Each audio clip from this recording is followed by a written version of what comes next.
కృష్ణా జిల్లా పామరులో అమరావతి రాజధానిగా చట్టబద్ధత పొందిన సందర్భంగా ఎన్డీఏ శ్రేణులతో కలిసి ఎమ్మెల్యే వర్లకుమార్ రాజా భారీ బైక్ ర్యాలీ నిర్వహించారు. అమరావతి ఆంధ్ర ప్రజల చిరకాల స్వప్నమని, రైతుల త్యాగాలతో రాజధాని నిర్మాణానికి పునాది పడిందని ఎమ్మెల్యే వర్లకుమార్ అన్నారు. అలాగే ముఖ్యమంత్రి నారా చంద్రబాబు నాయుడు, డిప్యూటీ సీఎం పవన్ కళ్యాణ్, మంత్రి నారా లోకేష్ కృషి ఎంతో కీలకమని కొనియాడారు. ఈ కార్యక్రమంలో ఎన్డీఏ నాయకులు పాల్గొని సంబరాలు జరుపుకున్నారు.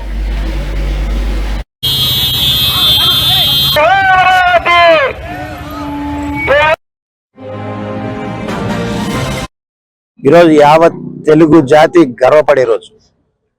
5.5 కోట్ల తెలుగువాడు ఆనందించే రోజు, సంతోషించే రోజు. అమరావతి ఆంధ్రప్రదేశ్ రాజధానిగా అఫీషియల్గా పార్లమెంట్లో, లోక్సభలో ఈరోజు తీర్మానం చెంది బిల్ పాస్ అయిన రోజు. ప్రజలందరూ కూడా ఆనందంగా, సంతోషంగా, ప్రతి తెలుగువాడు ప్రపంచ విశ్వవ్యాప్తంగా ఎక్కడున్నా కానీ గర్వపడుతున్న రోజు. ఈరోజు ప్రతి ఒక్కరు పండుగ చేసుకునే రోజు. ఎందుకనంటే 33,000 ఎకరాలని ఆ రోజు రైతన్నులు ముందుకొచ్చి అమరావతి కోసం ముఖ్యమంత్రి చంద్రబాబు గారి మీద ఉన్న గౌరవం, నమ్మకం, విశ్వాసంతో ఆ రోజున ముందుకొచ్చి అలా భూములు త్యాగం చేశారు. తద్వారా అమరావతి రాజధాని అని అందరూ అనుకున్నారు. అదే రకంగా కొనసాగింది.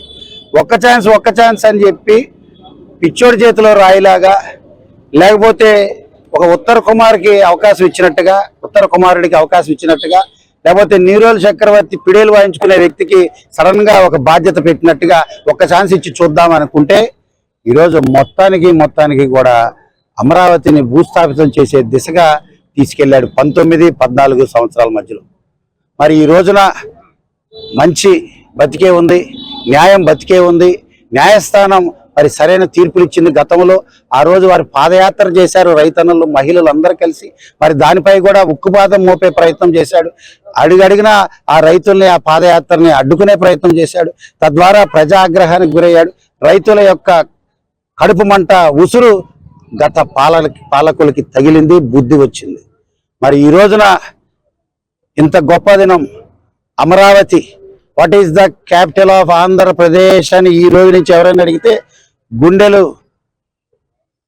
దిక్కులు పిక్కటిల్లే విధంగా capital of Andhra Pradesh is Amaravati అని గర్వంగా చెప్పుకునే సందర్భం, చారిత్రాత్మక హిస్టారికల్ సందర్భం వచ్చింది ఈ రోజున.